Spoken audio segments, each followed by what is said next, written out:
Et bonjour à tous et bienvenue dans cette 10e semaine du Pentalive. Si c'est pas dingue, 10 semaines quand on a commencé ça, c'était quoi? On était jeunes, on était tout petits, on était des débutants avec Frédéric Lanier, avec Jeff Mignon, avec Christelle Lezeau. On était là tout plein de rêves et on l'a fait. 10 semaines de Pentalive avec des sujets techniques, des sujets business, des sujets humains, de la résilience, de la joie, de la vie, parfois des tristesses. On a tout vécu dans ce Pentalive et ce n'est pas terminé.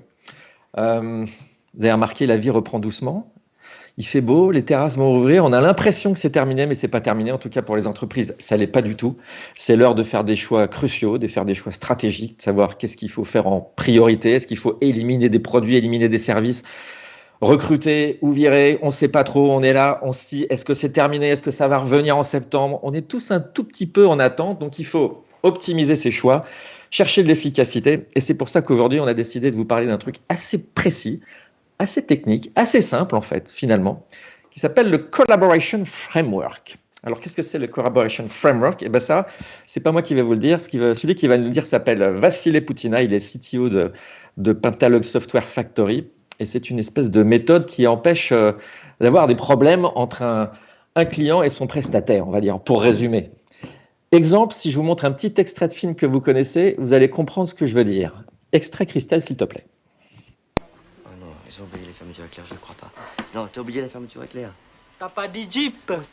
Qu'est-ce qu'il dit là? Non, je sais pas, attends. La fermeture éclair, tu l'as oublié? T'as pas dit Jeep? Donner argent. Non, pas argent, pas argent. Il me faut le zip, tu comprends ça? Toi pas dit Jeep? Non, attends, y a pas besoin de dire zip. C'est normal qu'il y ait un zip sur un blouson. Un blouson, ça a toujours un zip, c'est normal.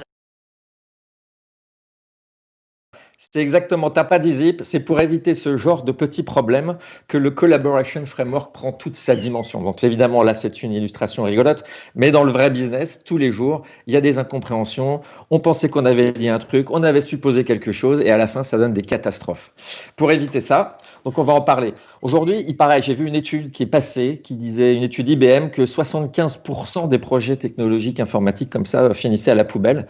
C'est beaucoup et c'est beaucoup d'argent. Donc si on peut éviter ça, ça fera plaisir à tout le monde.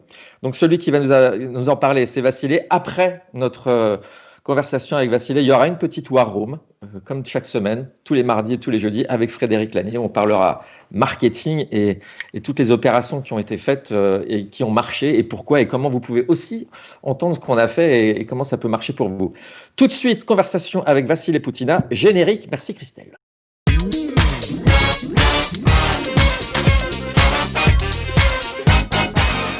Déjà, mais ça va tellement vite.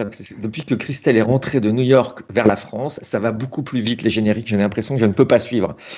Bonjour Vassily, comment ça va? Bonjour.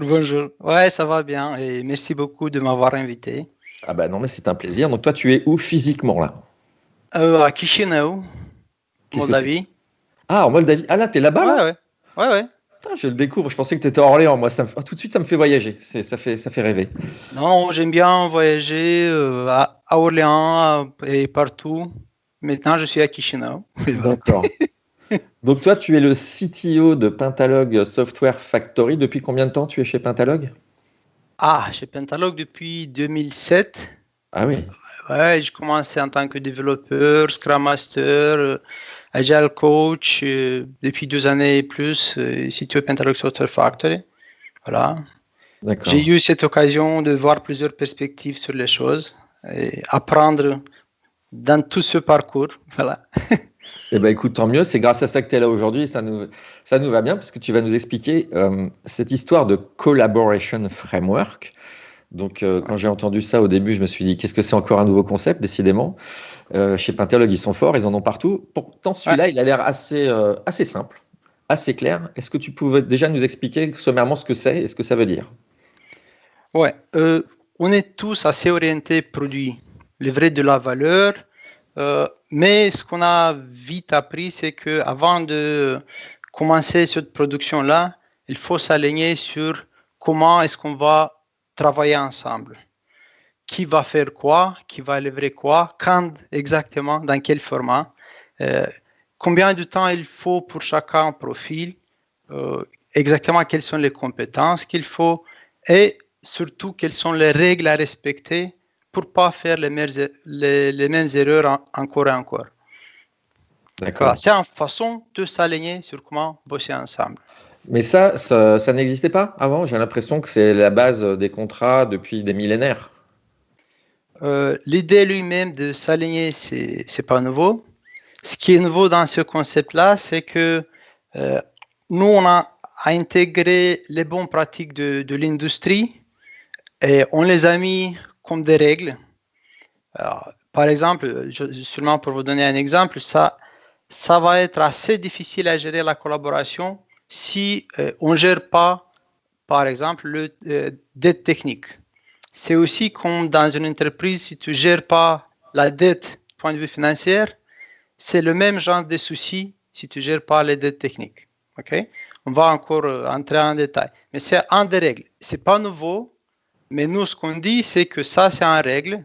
On veut que sur chaque projet, sur chaque collaboration, on soit aligné sur l'estimation de combien ça dure pour régler tous les problèmes qu'on a laissés, tous les problèmes techniques, combien ça dure, combien ça coûte, et de prendre des décisions ensemble si on veut s'investir maintenant, plus tard, ou jamais, mais assumer les risques. Et c'est surtout une décision entre les techniciens et le business. Ouais, parce qu'au départ, on parle de projets en général technologiques. Cette histoire est née dans les projets informatiques où des développeurs, des ingénieurs travaillent pour une entreprise. Et c'est vrai que souvent, on a l'impression que les chantiers ou les projets, on annonce que ça va durer tant de temps et puis ça va en fait durer plus longtemps. On annonce que ça va coûter tant et ça va coûter plus cher. Ouais. Qu'est-ce qui fait dans ton système là que ça n'arrive pas? Ouais, pour être aligné sur les attentes depuis les débuts, il n'y a aucun système qui te garantit 100% succès. Voilà. On aimerait bien avoir un, mais ce n'est pas le cas. Le système qu'on a mis en place nous aide plutôt de nous assurer qu'on va intégrer ce qu'on avait appris dans les autres projets. On va intégrer aussi ce que les autres ils ont appris et on va essayer de ne pas répéter les mêmes problèmes. Éventuellement, on va innover. On va avoir d'autres types de soucis, mais pas les mêmes soucis. Donc, c'est un peu ça le but. Donc, apprendre vite, intégrer, capitaliser, partager avec les autres projets, avec nos clients aussi. Mais alors, ce cadre de travail donc collaboratif, on va le traduire en fait, Collaboration Framework. Qu'est-ce qu'il a de différent d'un contrat classique ou du Statement of Work, là, de ce qu'on appelle le SOW? Il y a déjà en fait plein d'outils qui permettent de créer une relation. Qu'est-ce que ça a de plus? Ouais, pour nous, c'est important à dire que c'est premièrement important d'aligner tout ça. Donc, il n'y a pas un Statement of Work à part ou un autre type de contrat à part et le Collaboration Framework à part. C'est tout le système qui fait changer les choses.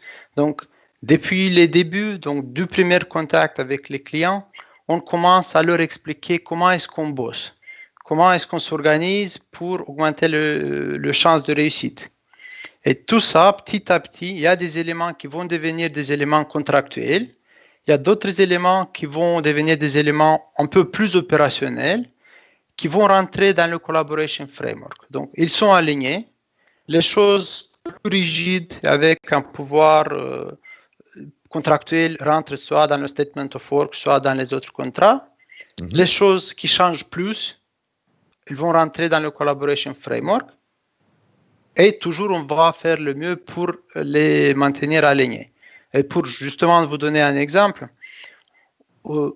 si on parle des compétences nécessaires dans le projet, initialement, on peut s'imaginer qu'on a besoin de quelqu'un sur la partie produit, quelqu'un sur la partie développement, etc.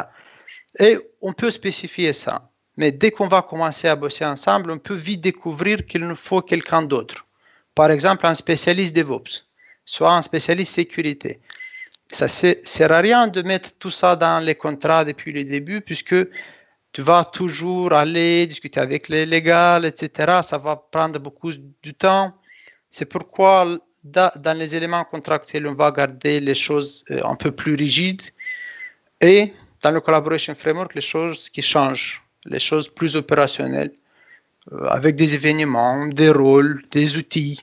Même les outils, on va rajouter des outils pendant le projet. On ne veut pas changer chaque fois le contrat. C'est ça l'idée. D'accord. Est-ce que c'est un moyen aussi de répartir les responsabilités qui n'existaient pas avant? Clarifier les responsabilités, c'était, je crois, en bonne pratique depuis des années et des années. C'est pas nouveau. Là, bien sûr qu'on veut s'aligner sur les rôles, responsabilités, etc. Mais il y a aussi des rôles qu'on le considère obligatoires pour pouvoir bien livrer nos services. Okay?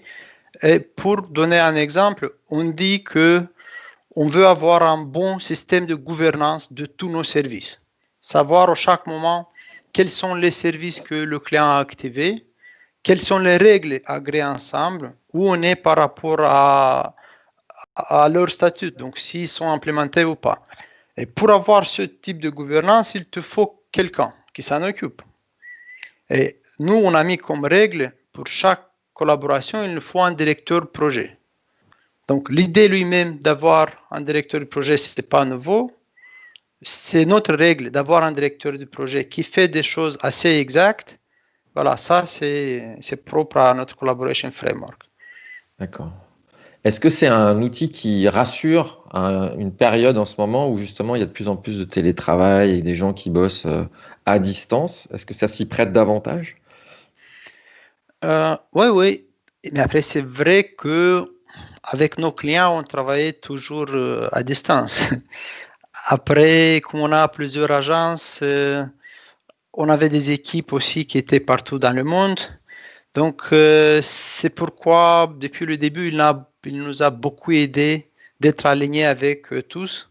Maintenant, quand on travaille tous de chez nous, ça devient encore plus important puisque il y a moins de doutes par rapport à autres collègues.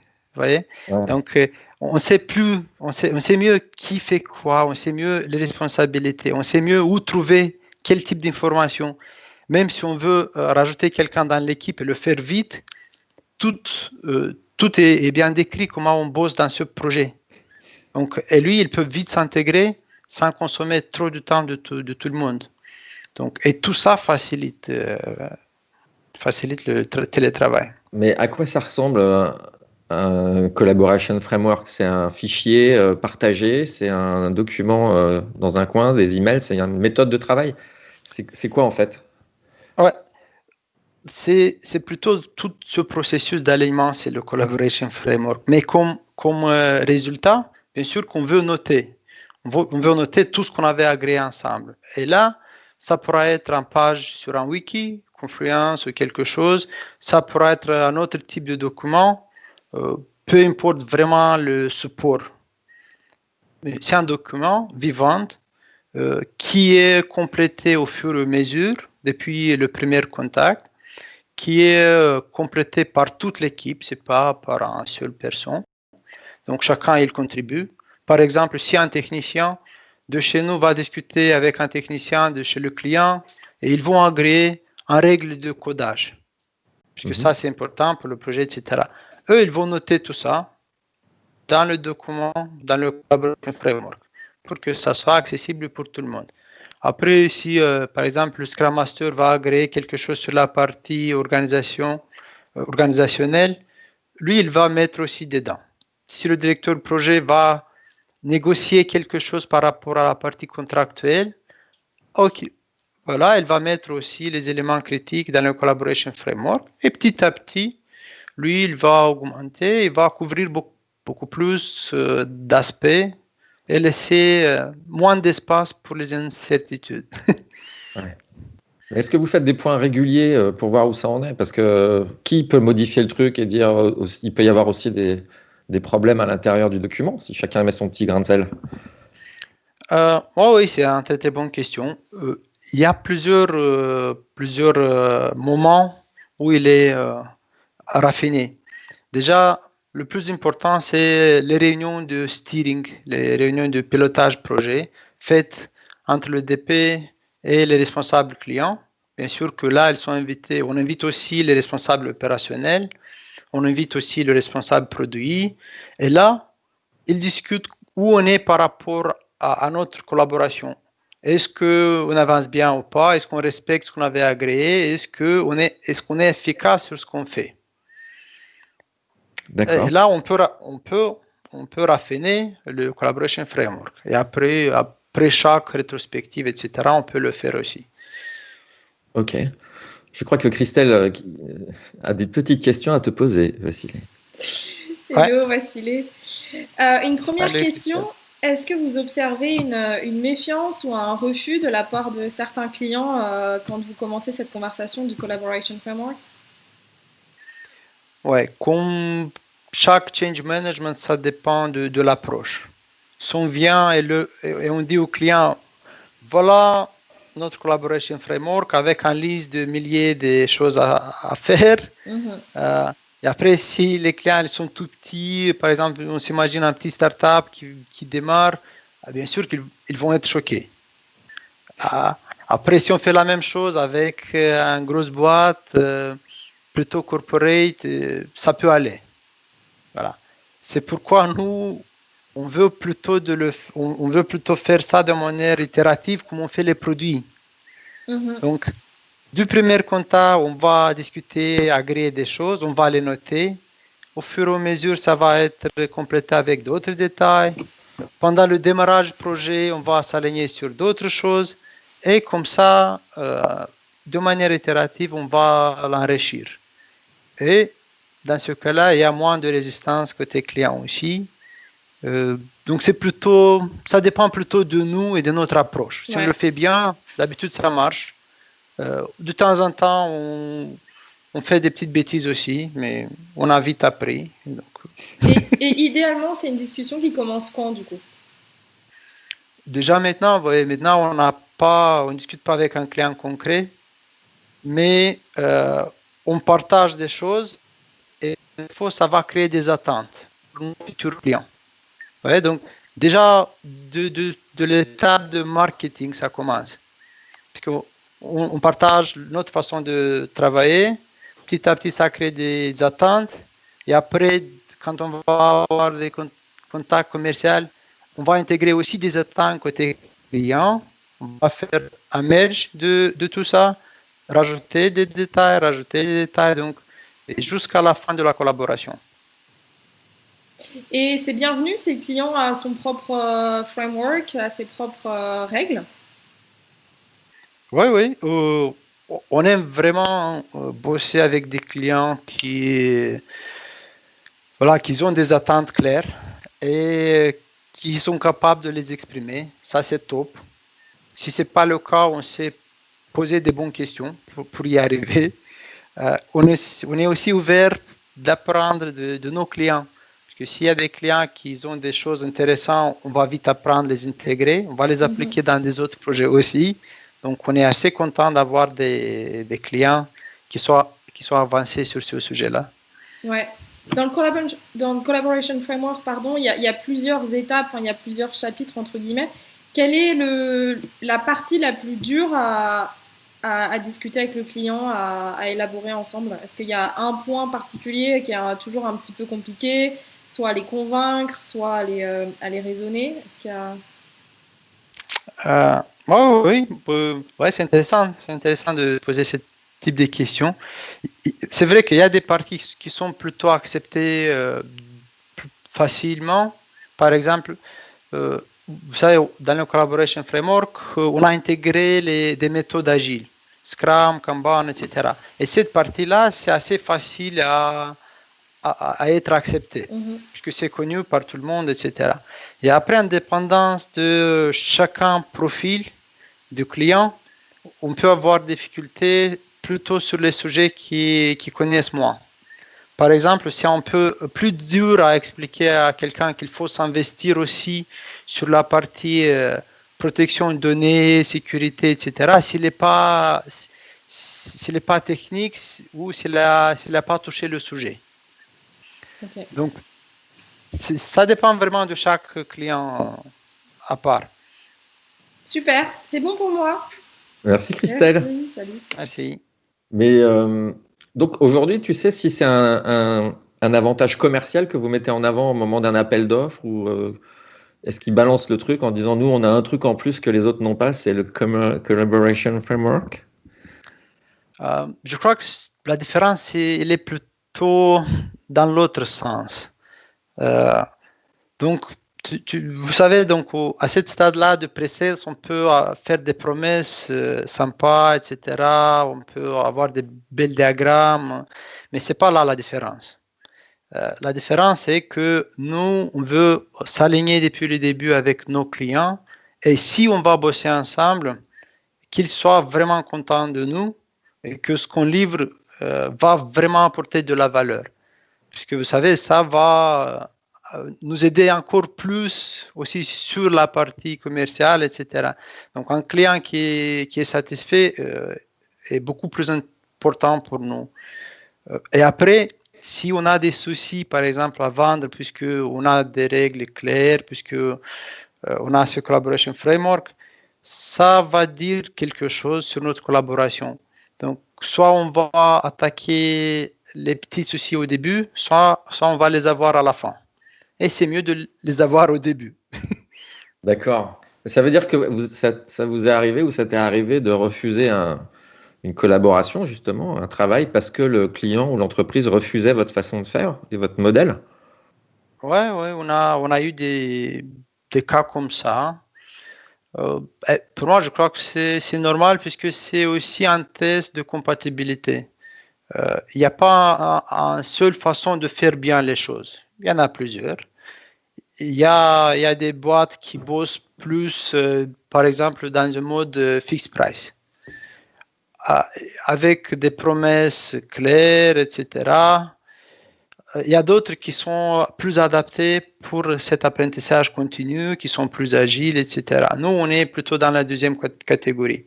On sait bien bosser en fixed price aussi, s'il y a besoin, mais on connaît que le produit il est beaucoup mieux si on le fait ensemble, si on collabore, si on a du feedback rapide, etc. C'est pourquoi on va plutôt se focuser vers cette partie-là, puisqu'on sait bien qu'il y a plus de chances d'avoir des bels projets et le client satisfait. Dans un précédent Pentalive, je ne sais pas si tu l'avais vu, mais on avait parlé d'un truc qui s'appelle Cynefin. Ouais. Tu connais? Ouais. Bon, ça m'arrange. De mémoire, c'est un schéma qui permet d'analyser comment marche une entreprise. Et il y avait 4 cadres. Il y avait les entreprises simples, les entreprises compliquées, complexes et chaotiques. Et le plus important étant compliqué et complexe. Et moi, j'avais découvert qu'il y avait une différence entre une entreprise compliquée, c'est-à-dire que c'est compliqué, mais ça reste quand même logique. Par exemple, construire une voiture ou un avion ou des choses assez simples. Enfin, simples. On connaît la chaîne. Et puis, complexe, c'est quand tout d'un coup, il y a des éléments qu'on comprend moins, comme l'élément humain. Et voilà. Est-ce que ce Collaboration Framework, finalement, il est plutôt réservé aux entreprises complexes? Parce que celles compliquées, elles ont déjà des façons de faire très industrielles, normées, claires et tout. Je dirais qu'un Collaboration Framework comme ça nous aide aussi pour les cas simples et compliqués. Sauf qu'il y a moins et moins. Parce que la fabrication des produits digitaux, c'est déjà, pour moi, par défaut, dans le cadran complexe, soit chaotique. Parce que même avec la même équipe, avec la même équipe de gestion et tout ça, tu ne vas jamais produire le même produit. Puisque déjà, le marché il est différent. Déjà, l'équipe va connaître un peu plus. Donc, chaque fois, le produit va être différent. Donc, ce que veut dire qu'il faut bien sûr mettre en place un mécanisme qui va nous aider à bien bosser ensemble, mais il faut être aligné depuis le début, qu'on ne connaît pas tous les détails et qu'on va apprendre au fur et à mesure. Et voilà, c'est pourquoi notre Collaboration Framework se base sur cette mentalité agile. C'est déjà encadré toute cette mindset-là d'apprendre vite, de vérifier les hypothèses, de mesurer ce qu'on a fait. Et comme ça, on va être capable de s'adapter au marché du point de vue produit, mais aussi du point de vue équipe, organisation. Mais est-ce que c'est réservé aux entreprises qui sont déjà agiles ou est-ce qu'une entreprise qui est un peu à l'ancienne peut commencer finalement son agilité en travaillant avec ça, par exemple? Est-ce que c'est une façon de commencer? Bien sûr que si l'équipe est déjà agile, c'est beaucoup plus simple, puisqu'il y a moins de choses à s'aligner sur. Si l'équipe n'est pas agile, en tout cas, ça va nous aider. Donc, on va faire ce parcours-là ensemble. On va aussi les aider, parce que même si les équipes ne sont pas agiles, leur contexte est complexe aussi. On voit que souvent, il y a des grosses boîtes qui veulent innover. Mais tu ne peux pas innover en restant toujours sur les anciennes méthodes. Si tu veux innover, il faut adapter des nouvelles méthodes, un nouveau mindset et aussi un collaboration framework différent. Donc, il faut se baser sur cette agilité-là. Et c'est mieux si c'est fait à tous les niveaux. Produit aussi, gouvernance aussi, mais toute la collaboration y inclut la partie contractuelle. Et là, c'est vraiment un challenge d'avoir les deux parties bien alignées. Vous savez que la partie légale n'est pas la plus flexible d'habitude. On peut innover, on peut s'imaginer, mais il y a la loi, quoi. Et c'est pourquoi là, il y a quelques difficultés toujours de faire cette symbiose-là, de s'assurer que ce qu'on décrit au niveau contractuel, que ça fasse du sens au niveau opérationnel aussi. Parce qu'au tout début, voilà, on avait aussi des difficultés comme ça. Quand, du point de vue opérationnel, on veut être collaboratif, bosser itérativement, etc. Mais dans le contrat, il y a quelque chose assez rigide. Donc, à la place de s'investir sur le produit, on va toujours négocier. Est-ce qu'on comment est-ce qu'on va changer le contrat pour le faire aligner avec la réalité terrain? Mais est-ce que ce framework, il a une valeur un tout petit peu juridique? Il n'en a aucune. S'il y a un conflit malgré ça, il va falloir à un moment revenir à l'ancienne méthode. En tout cas, donc on ne va jamais ignorer les contrats. Voilà, ça ne sert à rien. Mais on va intégrer dans le contrat les éléments critiques qui sont alignés avec l'ensemble du Collaboration Framework. Okay? Donc, mais seulement pour vous donner un exemple, si on travaille du point de vue opérationnel dans un mode équipe dédiée, ça ne sert à rien de simuler dans le contrat qu'on est fixed price. Okay? Parce que ça va mettre de la pression et à un moment donné, on va avoir des difficultés, frustrations, etc. Donc, on va créer depuis le début qu'on est dans ce mode-là, équipe dédiée. Okay? Mais ça, c'est un exemple. Et après, il y a aussi des attentes de deux côtés. Souvent, quand on parle des attentes pour des prestataires, on discute des attentes par rapport aux prestataires. Mais là, ce qu'on fait, on est transparent qu'il y a des attentes par rapport aux clients aussi.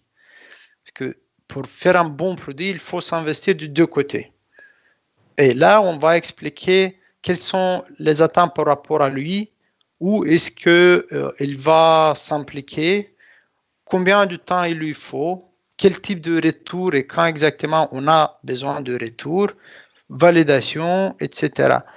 Et ça, on peut le mettre aussi dans le contrat. Donc, il y a un jeu à faire à deux. C'est pas... Ouais. Écoute, tu sais, on a bientôt terminé. Ça va très vite, hein, cette affaire. J'ai une dernière question. C'est comme ça, Christelle, elle est au courant.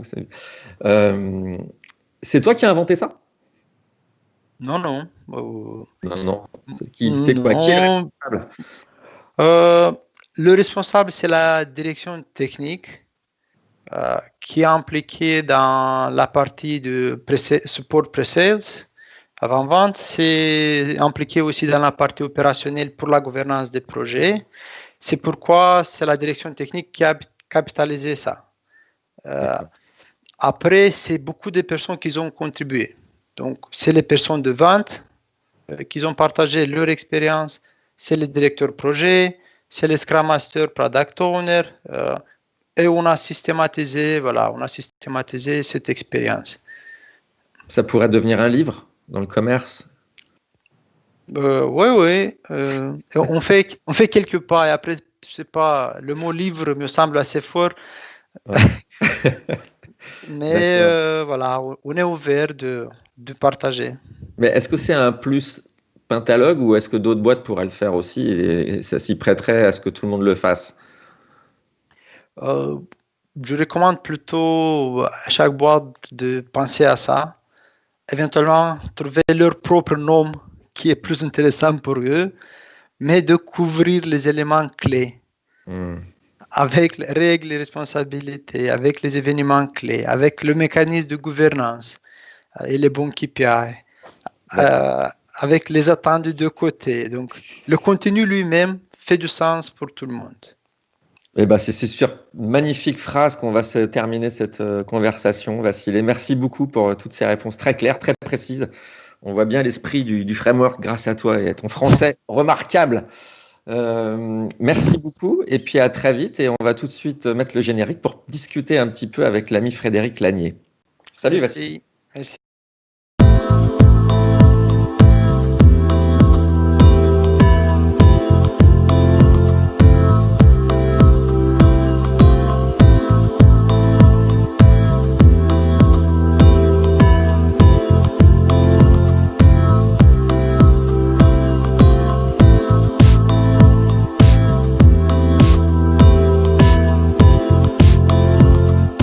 Tu es tout petit? Salut Frédéric Lanier. Tout petit? Ah pardon. Ça y est.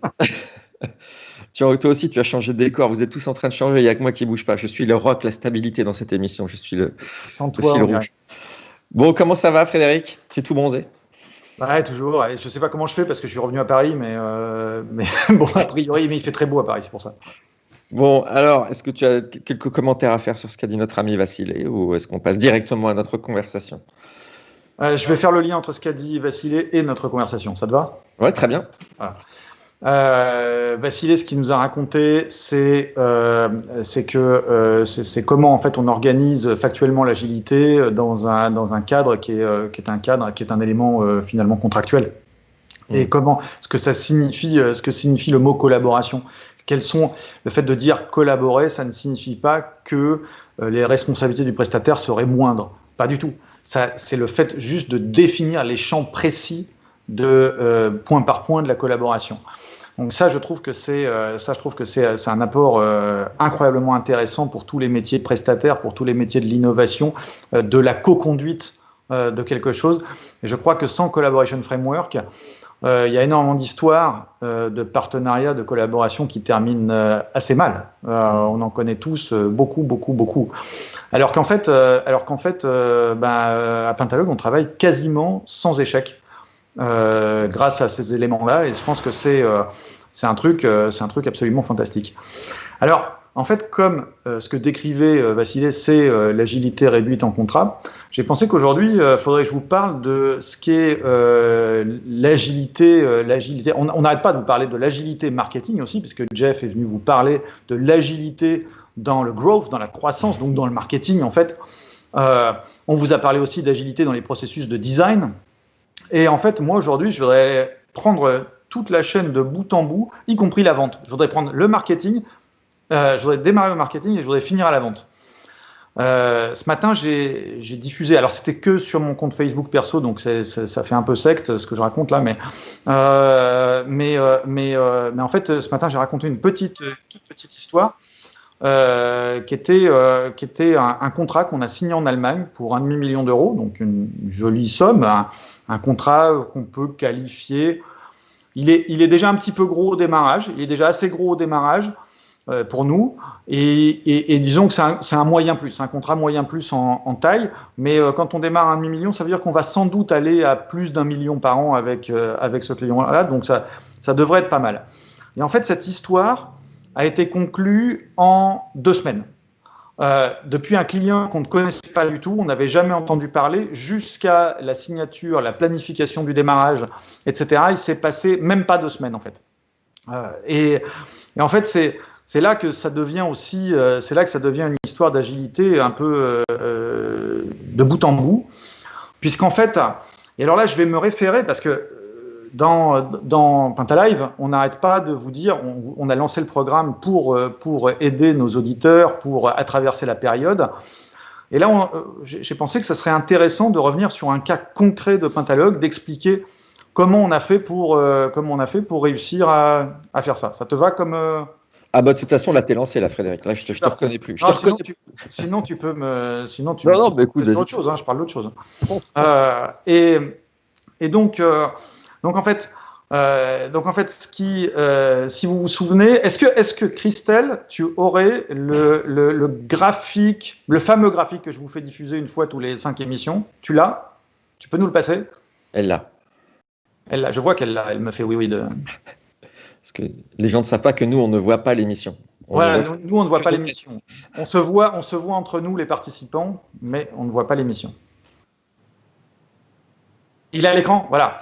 Donc, vous souvenez de ce truc-là, et je disais, au tout début, pendant la grande phase de chute, on a distribué, Pentalogue a pris la décision, et si vous regardez ce qui est écrit dans le graphique à gauche, dans l'étape 1, il y a écrit « empathie ». Et on a donné des messages empathiques. On a conçu ce channel, ce canal Pentalive pour construire un canal empathique entre vous et nous, pour créer quelque chose qui nous permettrait de vous distribuer ce qu'on pense être les meilleures recettes de la croissance digitale. Mais on n'a pas fait un autre marketing que celui-ci. On n'a pas fait autre chose que de se dire comment on peut venir vers vous dans cette phase-là. Alors, et pour cause, parce qu'on ne savait pas du tout où tout ça allait nous emmener. Mais de toute façon, il y avait un choc et il fallait qu'on vous demande comment vous alliez, il fallait vous dire qu'on allait faire quelque chose pour vous, c'était ça l'objet. Et puis, il y a eu la phase de plateau, qui était la phase 2 sur mon truc, où on a dit il va y avoir des lueurs d'espoir. Et dans ces lueurs d'espoir, j'ai dit il faut déjà commencer à penser à faire du marketing, il faut peut-être même faire plus qu'y penser, il faut commencer à faire des messages assez percutant sur le fait de soutenir factuellement vos communautés clients. Et donc une réponse désormais qui quittait la stricte empathie, comment tu vas, est-ce qu'il n'y a personne de malade autour de chez toi, au fait de dire, ouais non mais attends, si je veux vraiment t'aider, il faut que je travaille sur mes prix, la disponibilité de l'offre, les vitesses de démarrage, les vitesses de réduire le temps pour faire quelque chose. Il faut que je fasse quelque chose en vrai pour toi, pas juste que je te donne un message empathique.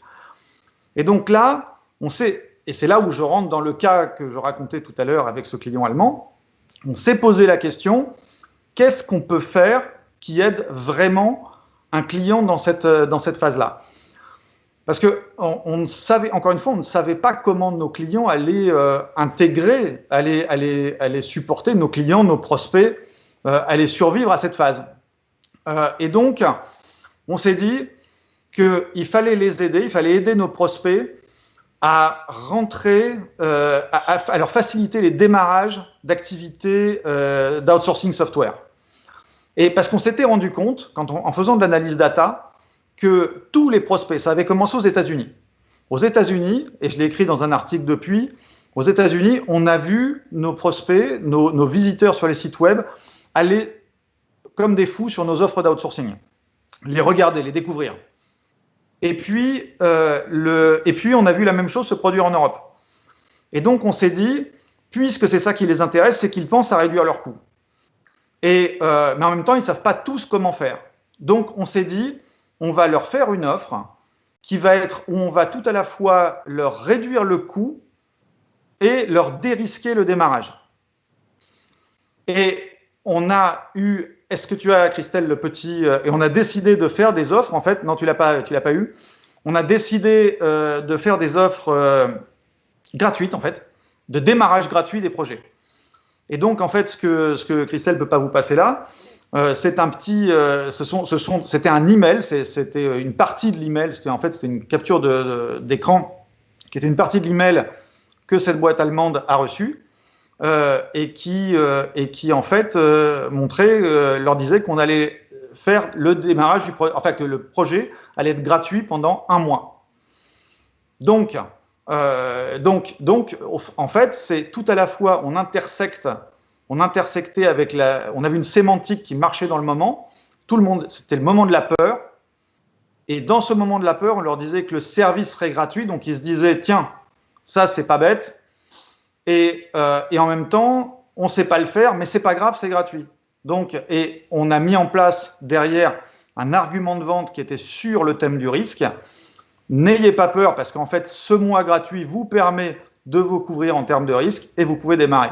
Eh bien, cette offre qui a été faite dans toute l'Europe et aux États-Unis, en français et en anglais, a généré des leads d'une façon très intense. En fait, c'est simple, on a doublé à peu près notre quantité de leads donc les leads, je ne sais pas si pour tout le monde c'est clair, mais c'est les opportunités commerciales qui sont générées, c'est des leads marketing, là on les appelle les MQL dans notre jargon, Marketing Qualified Lead. Donc c'est une entreprise qui répond favorablement à une sollicitation, quelle qu'elle soit, une campagne, qu'elle soit email, qu'elle soit AdWords, qu'elle soit n'importe quoi. On a vu la quantité de ces éléments-là doubler avec cette offre. Donc on s'est dit, on continue, on augmente le budget sur cette offre. Et donc on a fait exactement ce que je disais la semaine dernière quand je disais il faut bouger, et ce que nous disait Philippe aussi, cette période est peut-être favorable et il faut peut-être investir plus dedans pour obtenir plus. Et on a augmenté nos budgets, on a obtenu plus de conversations avec plus de clients. Et dans l'histoire de ce client allemand, ce qui est fascinant après cette histoire de marketing agile, c'est que on a démarré la conversation en mode réel, sans les rencontrer, toujours avec de la visioconf. Et on a été comme ça jusqu'à proposer le Collaboration Framework, qui bien sûr fait partie de la vente Pentalog, comme tu l'as bien noté tout à l'heure. On a livré le Collaboration Framework, on a livré nos tarifs, on a livré tout ça, et on a pu signer à une vitesse record. Mais comment tu fais pour signer d'ailleurs à distance? Là, il y a quand même quelqu'un qui va avec sa petite voiture quand même. Ben, bien sûr que non, ça c'est un peu dépassé, cher ami. Il y a quand même des outils de signature électronique dans ce monde. Je sais, je le savais, c'était une blague. Ah bon, j'ai eu un peu peur un instant. Mais ça, c'est une campagne marketing où tu offres du gratuit, du service. Un mois. On n'offre pas du gratuit pour toujours. Attends, évidemment. Non, mais on offrait un mois de service gratuit, quelle que soit la taille du dispositif au démarrage. Donc, ça pousse également les clients à démarrer vite et fort. Parce qu'en fait, pourquoi vite et fort? Parce que s'ils faisaient démarrer 2 personnes, c'était gratuit. Mais s'ils faisaient démarrer 4-5 personnes, c'était gratuit aussi pendant un mois. C'était pas limité, tu vois. Donc, en fait, ça poussait à faire des démarrages en force, où ils allaient avoir beaucoup de delivery assez vite, et ça permettait pour nous d'obtenir une démonstration assez forte, assez rapidement. D'accord. Et c'est une boîte qui fait quoi? C'est une boîte industrielle. C'est une boîte industrielle qui fabrique des équipements pour la maison, mais pas de l'électroménager, plutôt des équipements nécessaires à la construction d'une maison, à des choses comme ça. Et eux, ils t'ont dit quel argument les avait les plus convaincus dans les discussions? Pourquoi est-ce qu'une boîte allemande passe par Pentalog et quel est l'argument clé? Ah non, alors moi je les ai pas eu. C'est pas un client que j'ai géré du tout. C'est notre équipe allemande qui l'a géré. C'est Katharina qui l'a géré, Katharina Mensa, et qui a de main de maître conduit la chose. Mais si tu veux, nous on a des bases européennes. On a des bases américaines et on envoie nos mails à ces boîtes-là, de même qu'on fait des campagnes AdWords, des choses comme ça. Et des gens arrivant là-dessus, en fait, sont sollicités à l'intérieur de ces pages-là. On va trouver comme pour n'importe... En fait, la particularité de Pentalog, c'est d'avoir généralisé un marketing qu'on trouve beaucoup, plus dans le B2C, sur du B2B. Et d'avoir réussi à conduire des cycles commerciaux ultra courts là-dessus. Je veux pas... J'ai un autre exemple en tête, un exemple pour une boîte mondiale, pas française, qui est venue sur une campagne. Je ne sais plus si c'est sur une campagne ou sur du SEO, je me souviens plus. Je crois que c'est une campagne. Et où là, on parle dans des sommes incroyables et on a monté la propale aussi dans cette période Covid. Le montant est beaucoup, beaucoup plus élevé que celle-ci, mais on ne l'a pas encore gagné, on ne peut pas dire qu'on a gagné. Mais on a réussi à faire une offre en quelques dizaines de jours, pas quelques dizaines de jours, en une dizaine de jours. Grosse dizaine de jours, quoi. En une grosse dizaine de jours, une propale de vraiment beaucoup de millions d'euros par an. Voilà. Et donc là, tu as un cycle de l'identification client à l'offre commerciale qui devient ultra court, là où avant, on était parfois en plusieurs mois. Alors, on a toujours des démarches qui durent plusieurs mois, évidemment, mais on a de plus en plus de démarches comme celle-ci. Et je dirais, si je contextualisais un petit peu, que j'analysais ça au travers de la période présente, j'ai l'impression que, en ce moment, je pense que c'est un résultat, entre guillemets, Covid, on va plus vite. On va beaucoup plus vite parce que comme ce temps d'identification du client, c'est le même, parce que de toute façon, c'était un temps digital. Mais maintenant, le temps commercial, on ne dit pas on va aller se rencontrer, il faut qu'on trouve une date. Ah non, je ne peux pas parce que je pars, j'ai la communion de ma nièce à tel endroit, je ne peux pas, cette semaine-là, je pars. On se verra après. Non, bah, c'est pas grave, on fait la conf call demain. Et puis, on fait la première restitution dans 5 jours. On se voit l'après-midi ou le lendemain de la restitution, toujours en ligne.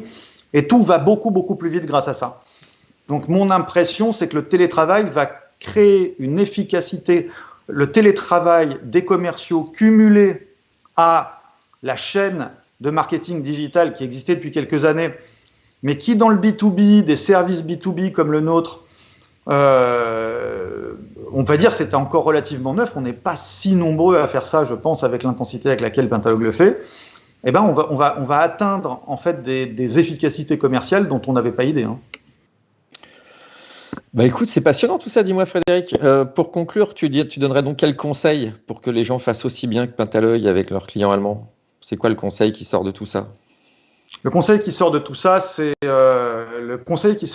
ça serait par exemple d'intégrer des Allemands dans vos équipes. Vous vous souvenez qu'on en a parlé une fois de ça.